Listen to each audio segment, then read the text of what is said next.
Sebelum kita lanjut, jangan lupa like, comment, subscribe, dan nyalakan notifikasinya agar tidak ketinggalan info terbaru lainnya. Semoga bermanfaat.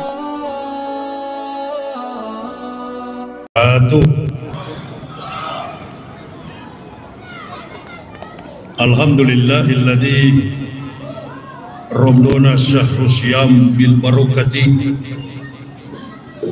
Asyhadu an la ilaha illallah wahdahu la syarikalah wa asyhadu anna Muhammadan abduhu wa rasuluh allazi la nabiyya ba'dah.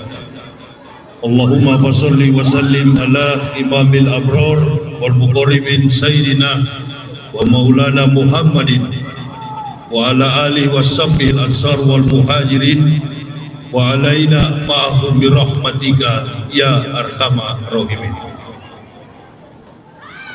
Bapak Ibu, saudara-saudaraku rahimakumullah yang kami hormati, kami muliakan, para alim, para ulama, tokoh-tokoh masyarakat, wabil khusus Badan Kemakmuran Masjid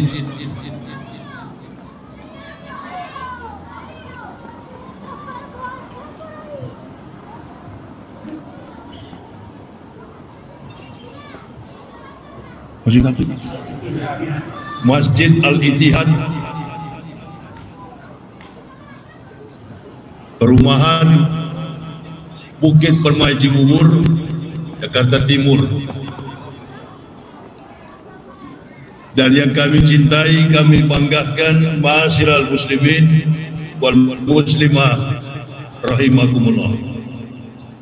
Kita bersyukur pada malam hari ini sudah masuki malam yang ketiga. Alhamdulillah kita semua masih dalam keadaan sehat walafiat. 3 hari lalu saya baru kembali dari Kota Bandar Lampung melaksanakan tabligh akbar menyambut bulan suci Ramadan. Kondisi masyarakat yang kami lihat, mengingat waktu kita ini cuma 25 menit,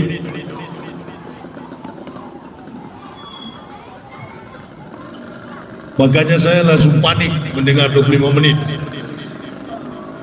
Karena saya tidak mengenal acara kultum itu. Kuliah 7 menit, biasanya ceramah saya itu hampir 2 jam. Dengan 25 menit langsung panik, nama masjid pun lupa saya. Kondisi masyarakat kita Indonesia ini sangat memprihatinkan. Tema yang saya berikan itu adalah menyambut kejayaan Islam. Artinya masih ada kesempatan bagi kita, walaupun dalam kondisi politik kita kalah, tetapi sebagaimana imam di seluruh dunia, ketika kita sholat isya berjamaah, imam selalu menyampaikan ayat yang tidak asing lagi, bahwa Allah telah memberikan kemenangan, memberikan pembelaan dan kemenangan, izaja anasrullahi wal fath. Jadi ada kemenangan, kejayaan bagi Islam di masa yang akan datang. Kondisi masyarakat kita ini dikepung dengan berbagai macam pengkhianatan. Orang-orang yang tadinya di pihak yang benar, di garis yang lurus, kemudian mereka tidak tahan. Saya ini, ibu bapak tahu sendiri bahwa kondisi kehidupan kami ini bukan asli beragama Islam.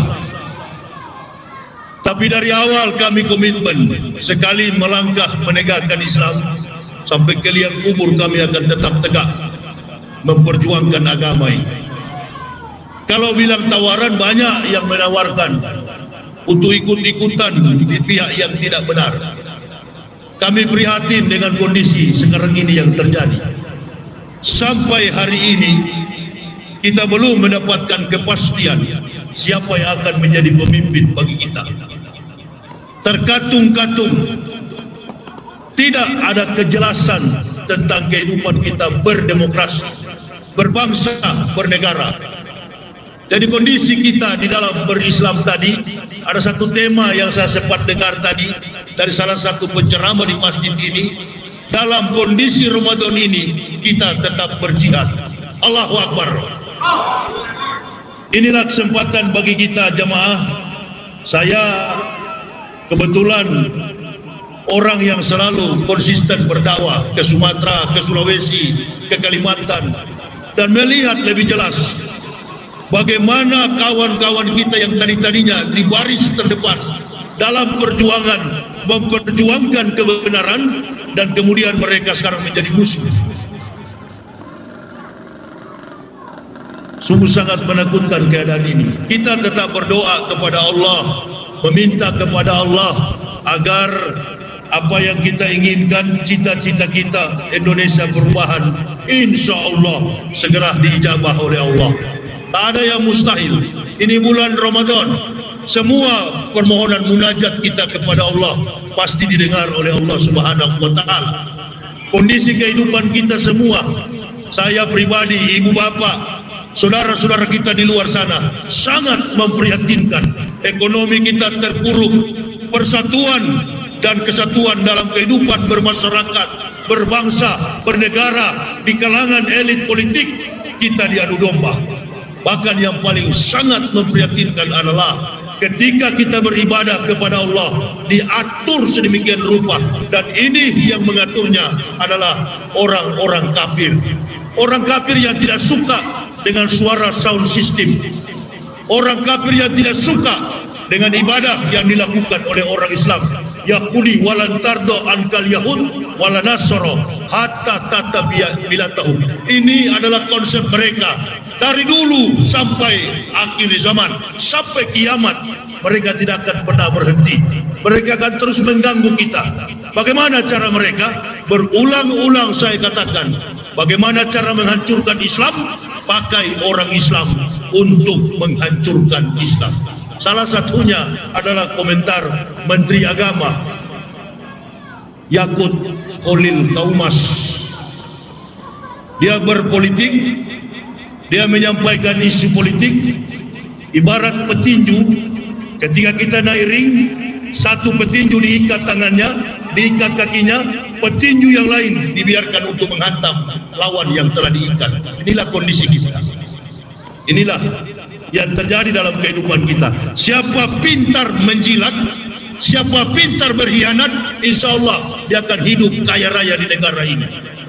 Siapa yang tidak pintar, siapa yang melawan arus, maka mereka akan terhempas, mereka akan hancur satu demi satu. Dan ini yang kami rasakan dalam kehidupan kami. Sekalipun kehidupan kami dalam kondisi begini, untuk menyerah bagi kami tidak ada peluang sedikit pun.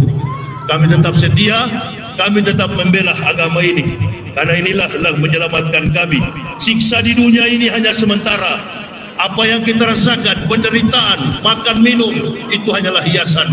Tapi kebahagiaan di akhirat, itu yang memberikan kepada kita pandangan kehidupan untuk kita lebih setia. Nabi SAW di bulan suci Ramadan ini, al-jannatu mustaqatun ila arba'ati nafarin talil Quran wa hafidil lisanu mut'imul ji'ani wa su'imina fi syahri Ramadan. Ada 4 orang, kata Nabi SAW. Rasulullah berkata, ada 4 manusia yang dirindukan surga di bulan Ramadan. Yang pertama, al-jannatu mustaqatun ila arba'ati nafarin talil Quran, orang yang suka membaca Al-Quran. Yang kedua, wahafidil lisan, orang yang menjaga lisannya, kata-katanya, ucapannya. Kita tidak hanya haus menahan lapar dan menahan minum, kita tidak hanya haus karena menahan minum dan menahan lapar karena makan, tetapi ucapan dan kata-kata kita ini yang menjadi amal ibadah kita. Dan yang kedua adalah orang yang menjaga lisannya. Yang ketiga, orang yang berpuasa di bulan Ramadan. 3 manusia yang dilebihkan oleh Allah di bulan Ramadan. Yang pertama adalah orang yang dilahirkan, anak bayi yang dilahirkan dalam keadaan di bulan Ramadan. Semua bayi yang dilahirkan di bulan Ramadan, entah bayi orang kafir, bayi orang mukmin, semua bayi dilahirkan di bulan Ramadan mendapat berkah di bulan ini. Kemudian yang kedua, orang yang mendapat berkah di bulan Ramadan adalah mereka yang mendapatkan petunjuk di bulan Ramadan. Saya teringat ketika detik-detik terakhir, saya pernah menceritakan di masjid ini, 1 minggu sebelum saya mengucapkan kalimatullahi syahadat la ilaha illallah Muhammad Rasulullah, detik-detik terakhir, seminggu, sepekan lamanya sebelum saya mengucapkan kalimat syahadat, saya datangi satu masjid. Saya mendekati salah seorang ibu dan mengatakan kepada seorang ibu, bolehkah kira-kira saya hadir bersama-sama dengan jamaah? Kebetulan ibu itu kenal sama saya, bahwa saya bukan pimpinan di masjid, tapi saya pimpinan di gereja sebelah. Dan ibu ini berkata, Bapak sudah gila ya? Ini bukan tempat ibadah Bapak. Tidak, saya ingin ke masjid, mau rasakan bagaimana sholat. Ini belum mengucapkan syahadat, dia tolak. Tidak boleh Pak, tempat ibadah Bapak bukan di sini, di sebelah. Saya tetap masuk ke dalam halaman masjid. Datanglah beberapa ibu-ibu menyerang saya. Pak, jangan. Walaupun Bapak ingin masuk ke masjid, tidak boleh Pak.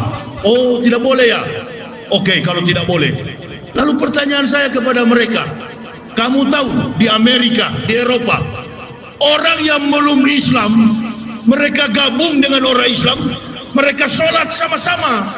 Kapan itu terjadi Pak? Aduh, sulit saya menjelaskan, kalian orang kampung tidak tahu. Sulit saya menjelaskan. Bahkan saya pribadi di dalam penjara, ada orang Cina yang tidak Islam, yang tidak beragama Islam. Setiap kami sholat dalam penjara, dia ikut berjamaah. Ditanya oleh jamaah, Ustaz, bagaimana itu orang Cina yang tidak bisa bahasa Indonesia, tidak bisa bahasa Inggris, dia sholat dengan kita? Apakah sah sholatnya itu? Insya Allah sholatnya lebih sah daripada Muslim yang sholat subuh masih tidur itu. Dia punya sholat lebih sah.